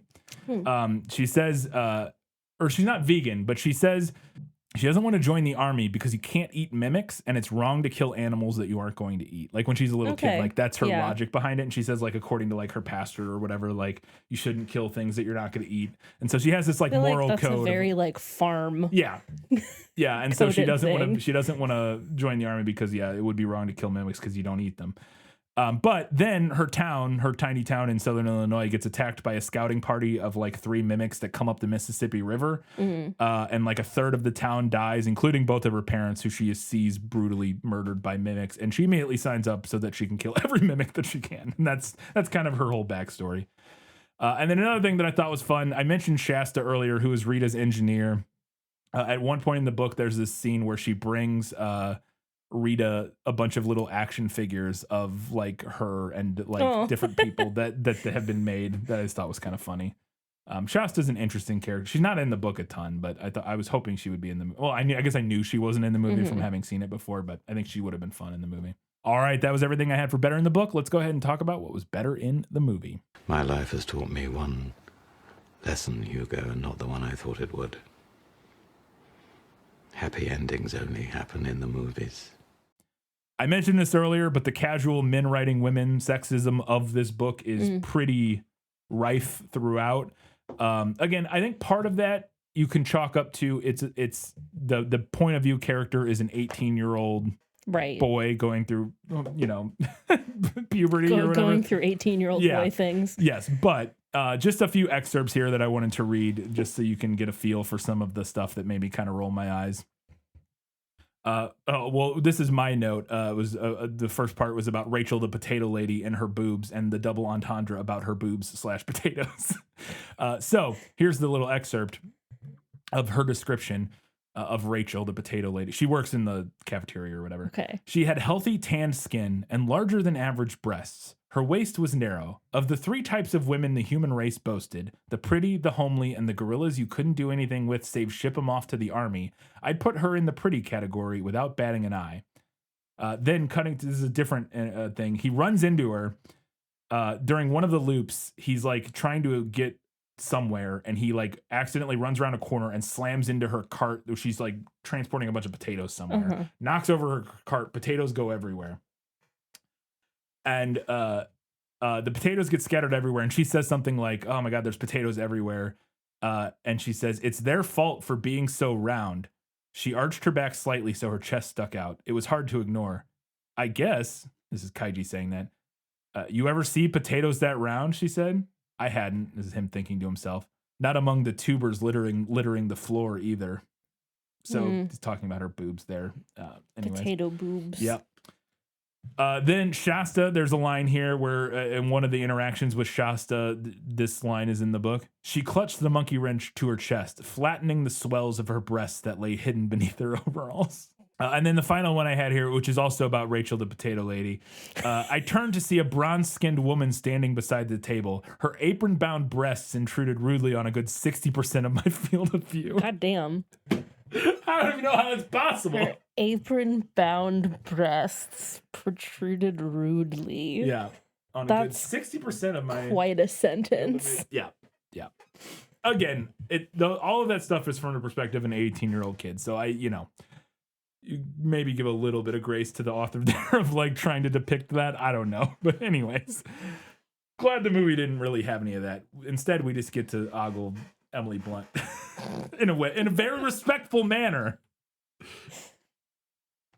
I mentioned earlier, but I really like them airdropping in the jackets out of the ships. I thought that's a cool set piece. Also, the way it like blows up and like is just all of the beach set piece I thought is very, very fun. And none of it's really in the book. They fight on the beach in the book. It is similar, but they don't drop out of airships, and it's not nearly as chaotic or it is as chaotic, but it's not described in nearly as much detail as what all we see in the movie, in a way that I really like that the action set piece in the movie. I mentioned earlier, but the horrifying speed and the way the mimics move really translates their danger from the book. The book mentions that it takes normally 10 soldiers to kill one mimic, and that feels accurate based on the movie. Like, as we see those things flying around, just like throwing people across, it does feel. I would almost label it as better in the movie, because I mean it is nailing what the book's describing, but I genuinely am like, yeah, those things look like an unstoppable killing force. Yeah. And it looks very, like, the CGI and stuff is like really good. Like, I think it's kind of seamless. I really like the Cage getting melted by the electric sand blood stuff inside the mimic is a good way to help explain why the loop starts and how he gets the looping power. In the book, it specifically just says that if you're making electrical contact with the mimic when you kill it, that is what causes the loop. I think the blood sand thing is a good shortcut for that. It's like the same idea kind of, but just a more like obvious version of it. And it does actually come from something kind of in the book, because it is mentioned that every time they kill the mimics in the book, this like electrical sand stuff comes out of them. So, it feels motivated. I love in the movie that he tries to explain everything to Farrell, and Farrell just doesn't believe him, and they like duct tape his mouth shut and like go on with the mission. In the book, he never really tries to explain it. He mentions it to Yona Burrow like once or whatever, and Yona Burrow like doesn't believe him, and then like that's it. Like he never tries again to like really other than Rita eventually once he finds out that she knows about it. But he never like tries the thing that or Tom Cruise does of like, I'm going to explain everything that's about to happen. And like, because you're like, why wouldn't you do that? Obviously you would do that. Right. And so I thought that was fun. The whole thing where Rita just shoots him and kills him whenever he gets hurt. Yeah. That harkens to something in the book where in one of the loops, he wakes up and he's like annoyed with the whole thing. So he asks Yona Burrow, his bunkmate, if he can borrow his gun, and then just shoots himself kind of just to see what happened. And then he wakes up again immediately. But there isn't like a repeated like Rita kills him gag in the book. She never kills him intentionally in the book, which I thought that was fun in the movie. I think the training bots in the movie are cool. That feels like an interesting way to like have them trained to fight mimics, these weird spinning, I don't know, hardware, like giant hunks of metal or whatever. Nothing like that is really meant. They do train in the book, but there's not talk of like how they're training. They just do training stuff. Also, I really like the joke where he recommends trying to transfer the power. He's like, have you ever tried trying to transfer the power to somebody else? And she's like, how? Like, what do you mean? She's like, do you mean like by having sex? And he's like, yeah. She's like, tried it. And he says, how many times? And then she just kills him with the robot. I thought that was really funny. I enjoyed that. I mentioned it, but the movie's explanation of the time travel is a bit more understandable than the book's version, in my opinion. And it also, the thing I really like about it, it gives a concrete goal, which is find and destroy the Omega. It gives it fairly early. We get a concrete goal in the book eventually with that list of like kill the antenna, kill the backups, and then kill the server. Again, though, it's towards the end, and we don't have for most of it, he's just like trying to figure out, how do I get out of this? He doesn't really have an idea of how.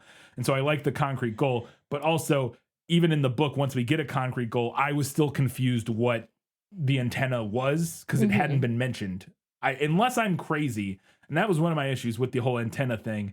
I don't think by the time the antenna is mentioned, it's mentioned like it's a thing I felt like I should have heard about and knew what the antenna was, but I didn't know what it was, and I was still confused by the time the book ended, other than we realize eventually that Rita is an antenna.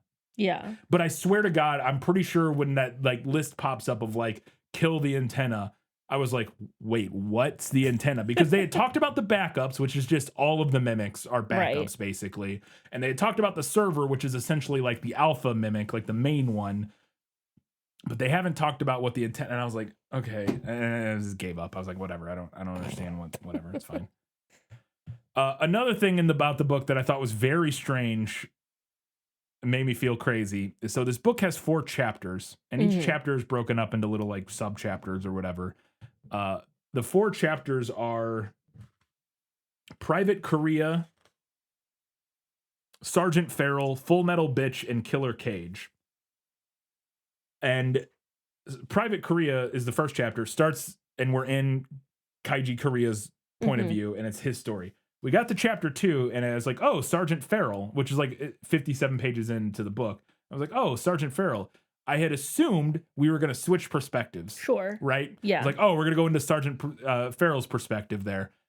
We do not. Okay. We stay in, which was very confusing for the first like 2 pages of that chapter. I was like, wait, oh, we are still in Kaiji's. But that chapter does focus on his relationship with Farrell. But it's still in Kaiji's perspective. Then chapter 3 is Full Metal Bitch, which is Rita's chapter. When that chapter starts, we do switch to Rita's perspective, and that's when we get all her backstory and stuff. Yeah. Huh. And I was like, wait, what is going on here? I found that incredibly annoying. Very strange. I found that incredibly annoying. Maybe I'm missing something about like the nature of what's going on there, but I thought it was very strange that we have these chapters that don't really mean what, I don't know, seem to be different based on different sections. Yeah. In contrast, I love the way that in the movie we're able to move through the narrative, move through the fact that the narrative is repeating via the editing that the movie utilizes. I thought it was so clever and fun. Like, I think the movie just watches better than this reads.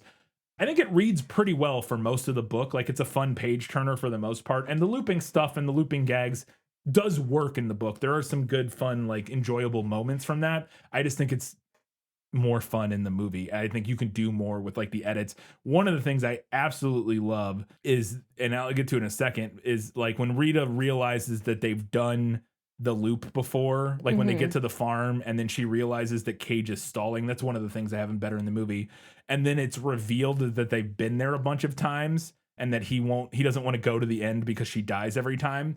But we as an audience think it's their first time getting there. Yeah. And then it's revealed to us and her that, oh my God, they've done this a dozen times or whatever. I think like those kind of things, the movie does a really good job with that aren't really in the book. And I thought like stuff like that, I think is really cool.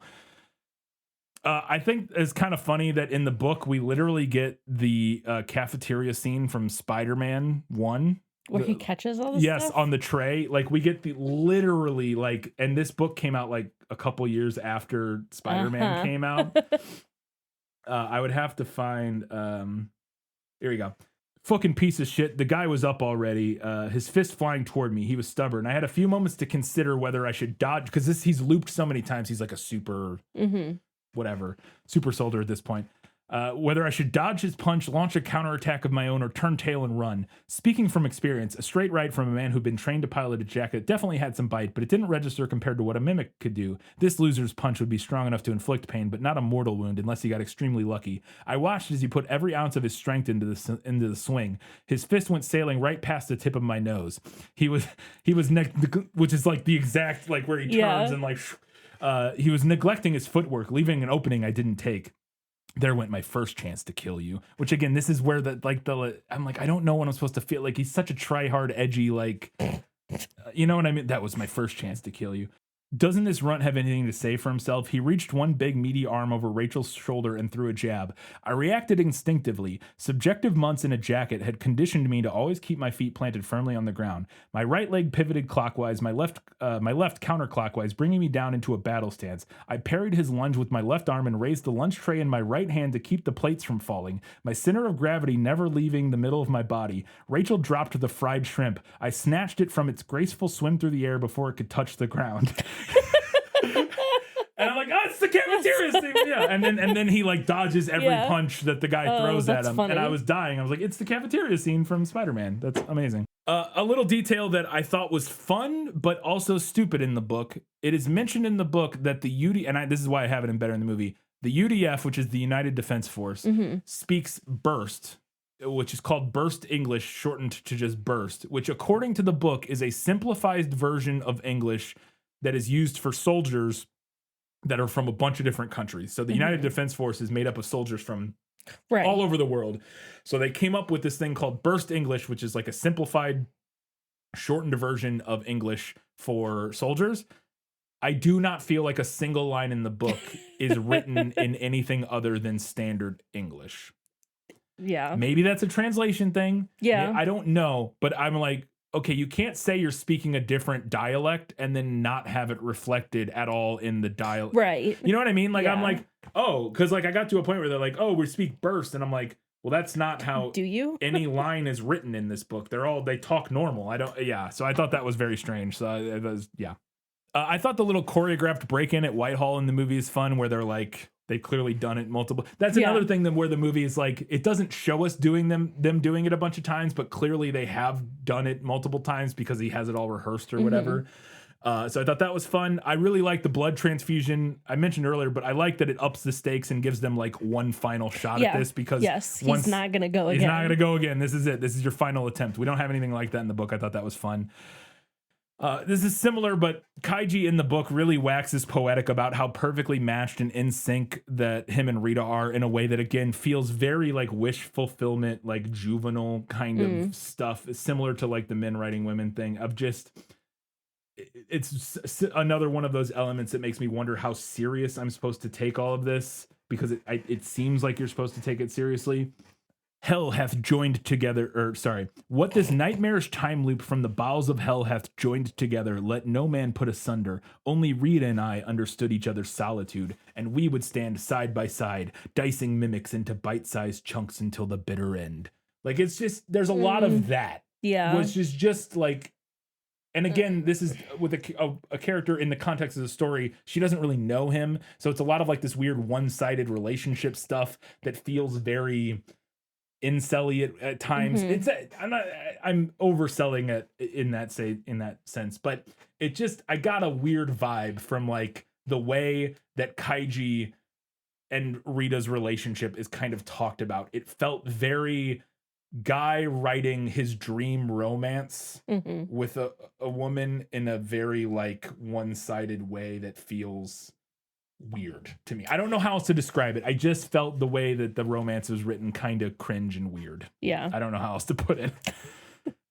There's a little detail where Shasta, who I mentioned is Native American, and before the final battle, when they wake up in their bedroom together, she comes bursting into the room and she's wearing like a native headdress because the night before at a party, the other soldiers forced her to dress up like that. And she says like, this is what happens when you aren't around, Rita, or something like that. I don't, it was just weird. I just found it strange. I'm like, what? Yeah. Okay, it's fine. I don't think it's fine. Like, it's clearly like the book is not saying like this is like, the whole point is that like the other shithead soldiers like made her put on like a Native American headdress or whatever, but it's still just a weird inclusion in my opinion. Like, I don't know. One of the reasons I felt like the end of the book was rushed is that he literally reuses a line. I've never seen that in a book before, I don't think. So there's this line early on when it's in the little section where we get the insert about like how the mimics arrived on Earth and like where they came from, and we get the description of them having like spawned from like under the ocean with starfish or whatever. And right after that, of like where they came from, there's a line that says the mimics. There's a line that says the mimics ate Earth and shat out poison. Like that's the line, is like they ate Earth and they shat out poison because they're like terraforming the Earth and like turning it into whatever. That's like halfway through the book, and then towards the end, in like in just like in the story, there's just that same line again used in a completely different context. It was so strange.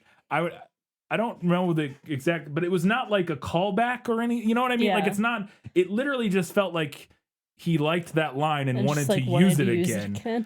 I was like, what? That's the same. You just reuse the same line again from her. Again, very strange. And then my final note here is the end of this. At the end, he kills Rita, and then he like goes on a killing spree, killing all of the mimics.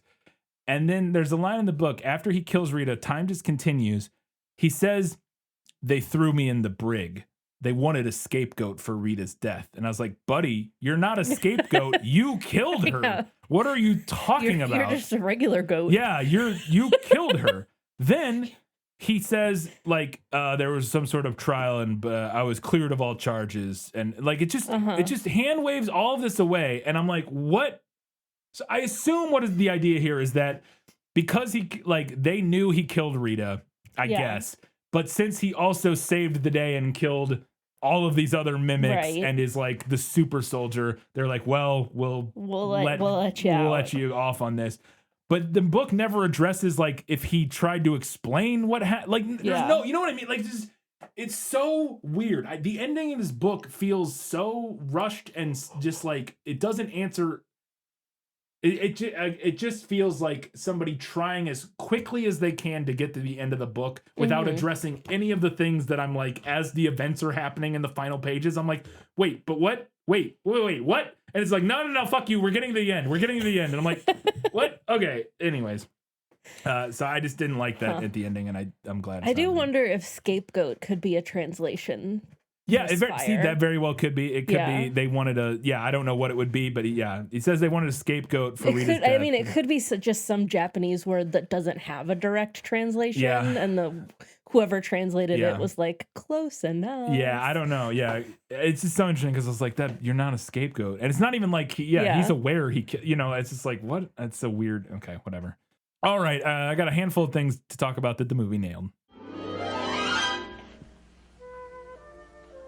As I expected, practically perfect in every way. One thing that neither the book or movie shows, so the movie nails it in this regard, that I think most people would have tried, is that we never see a day in either where they just like go on a bender. Yeah. You know, like fuck off and like, I'm just going to go like run away and like get drunk and have sex and like, what, you know what I mean? Like, and do drugs for a few loops or something. Like, there's none of that, which I thought was interesting. You would think, again, there is one where he kind of tries to run away in the book, but he just like goes to the beach and is like trying to figure out what to do next.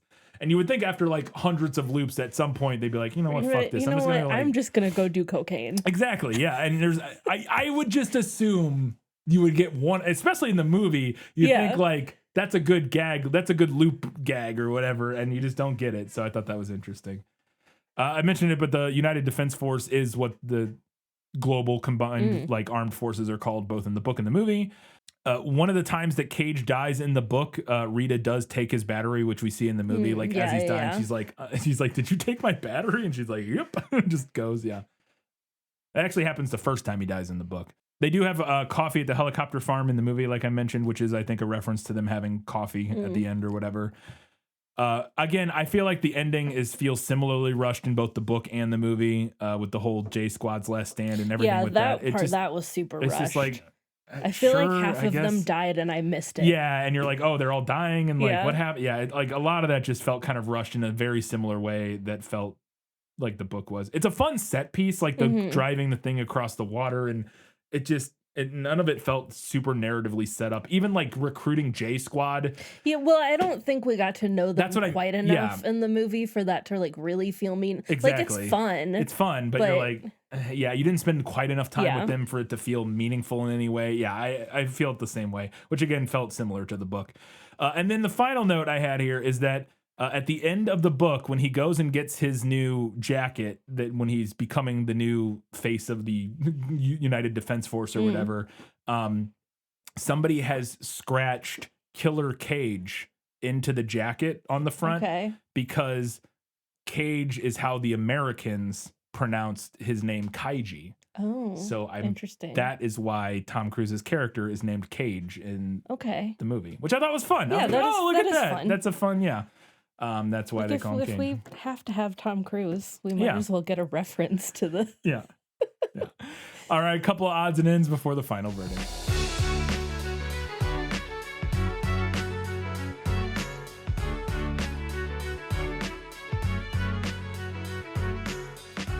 Okay, so the premise of this movie, like the premise of how he ends up on the front lines of this battle. I'm sorry, but like I have to say that I am on Tom Cruise's side here. A sentence which I have never said. It seems like really dangerous to me to have some guy who has no idea what he's doing along for the ride in this very important battle. Like, surely they would just send him to military prison or whatever. Yeah, I don't know. I understand that it's the conceit for the movie that he gets like demoted and sent to thrown onto the front line. Like literally just given a death sentence for this. Yeah. Well, but that is essentially what it is, because I don't know if you caught this, but like they're all like, yeah, they are essentially just letting him die. Yeah. Because like they don't even tell him how to turn his safety off. Yeah. They don't want him to be able to shoot his gun because they don't want him to like kill somebody on accident or whatever. Killing him. Yeah. You think there might be a better way to do that, but there's maybe less paperwork this way. I don't know. Because you could just throw him in prison or something. Yeah. Yeah. The slow-mo push-up. Slow push-up. We see it like 4 times. that Emily Blunt does in this. Yeah. So I don't remember if I saw it in a trailer around the time this movie came out, but I think I might have seen it in a GIF on Tumblr. Probably. It sounds right. Sounds like the kind of thing. That slow push-up has been living rent-free in my head probably since 2014, and I had no idea what it was from. Well, there you go. Until seeing this movie. Now you've seen it. It's a good push-up. It's a pretty good push-up. I thought it was funny that they still found a way to get Tom Cruise on a motorcycle in this movie. Despite the fact that he doesn't really, like, there's not a reason for him to be on a motorcycle, but we see him, and that actually kind of mimics the scene in the book where he, like, runs away and then finds that the old guy and the girl on the beach. He, like, goes to a bar and, like, has a beer or whatever on his motorcycle, but I just thought it was funny because Tom Cruise always finds an excuse to ride a motorcycle. Do you think he has it, like, in his contract that, like, if I'm in your movie, I will be on a motorcycle at some point? I don't remember the last time I saw a movie with Tom Cruise where he wasn't riding a motorcycle. I'm, like, genuinely serious. I don't remember. He does it. He's a big motorcycle guy. He does. Yeah. It's always him riding them. I just thought it was so funny. And then my last note here is, I don't know if you noticed this. I thought it was very interesting, and my guess is that it's just kind of a production mistake, maybe, or something. But I think you could interpret it potentially as like but probably not. So the final, very last, very, very end of the movie, he dies, he wakes back up, and then we see him walking to go see Rita again for the first time. Yeah. The color grade on the shot where the camera is behind him, following him walking into like that room. Trying to remember. So like I didn't notice this. The camera is like following him walking into the room. I know what you're talking about. And then it cuts, and then we see him from the front, and we see him like walk up to her. The whole interaction with her and the part where he walks up to her looks normal and like the rest of the movie. The single shot from behind where we just see like the back of his head in uniform walking into the room looks completely different from the rest of the movie. It's color graded almost entirely differently. Or like the film grains, it might have just been they shot it on film and that piece of film was weird or something. I don't know. It looks so different, and I was actually wondering if it was supposed to be like a clue about like this not being real or something like that. Oh. I do not think that's it, because again, the shot right after it looks normal. It's not like the whole ending sequence looks like that. It's just really weird that there's this one. I think it must just be a technical issue. I don't know if anybody else noticed that, but if you did, please look at, if you can go watch the movie again, just the very, very end, the final, you could probably find it on YouTube, because I'm sure they have the final scene where he meets her again, like on a YouTube clip or whatever. It looks so different, and I was like, what is going on here? Very strange. All right, those are all my notes. For the final verdict, we wanted to remind you, you can do us a favor by heading over to Facebook, Instagram, Threads, Blue Sky, Goodreads, any of those places. Interact. We'd love to hear what you have to say about Edge of Tomorrow / All You Need Is Kill. Please, All You Need Is Kill fans or super fans or anybody who knows more about this book, answer my questions that I had in this episode. Help me. help. You're our only hope. You're our only hope. You can also help us by heading over to Apple Podcasts, Spotify, or wherever you listen to our show. Drop us a 5-star rating, write us a nice little review. We would appreciate that. And you can head over to patreon.com/thisfilmislit. Support us there, get access to bonus content starting at the $5 a month level. You can get our bonus episode we just put out on Snow White and the Seven Dwarves for last month's episode. Yeah. What's this month's episode? For April. Patreon? The Bluff. The Bluff, that's right. We're doing The Bluff, which is a pirate movie that just came out that I thought looked equal parts bad and fun. So we'll see. We'll see what that is. But if you want to hear us talk about The Bluff in a couple weeks, check out our Patreon. Katie, it's time for the final verdict. Sentence fast, verdict after. That's stupid. All You Need Is Kill is an enjoyable enough book for the majority of its page count. It has a great premise that makes for a page-turning adventure that keeps you interested, but I really struggled figuring out what the book is trying to say. At times, it felt like a critique of the way young people are tossed into the meat grinder and the cyclical nature of war, but that was constantly at odds with how much the book wanted you to think all of this stuff was really cool. The action one-liners, the wish fulfillment nature of Rita and Kaiji's relationship, and just the general tone of the book all felt completely dissonant with any potential war bad messaging that it could be attempting to deliver. The movie manages to avoid most of these pitfalls by being more unabashedly a summer blockbuster about Tom Cruise and Emily Blunt punching aliens to death. The questions about who these aliens are, why they're doing this, and even some criticisms about war broadly are still kind of there if you squint, but the movie never really puts a spotlight on them, so you're allowed to forget about all of that and just enjoy Emily Blunt doing sweaty push-ups and Tom Cruise shooting all of the bullets. The entire narrative conceit, the time loop, also translates better to film. There's so many great gags and editing tricks that make the film a fun watch that are just not possible in the book. Neither are particularly profound stories, but I think the movie is more aware of that and as a result works better. So on this loop, I'm giving it to the movie. Katie, what's next? Up next, we are tackling a more recent film. And I'm going to be reading my very first Colleen Hoover novel. Oh my God, I forgot. I remembered and then I forgot. Ladies and gentlemen. Why are we doing this? It was a patron request. We're going to be talking about the 2024 that film. That patron hates us. It Ends With Us. I don't think that No. hates us. I'm just joking. They're trying to get us in trouble. Dragging us into this quagmire. It'll be just like 50 Shades. It'll be great. Yeah. It's gonna be fun. Yeah. No, I agree. Yeah.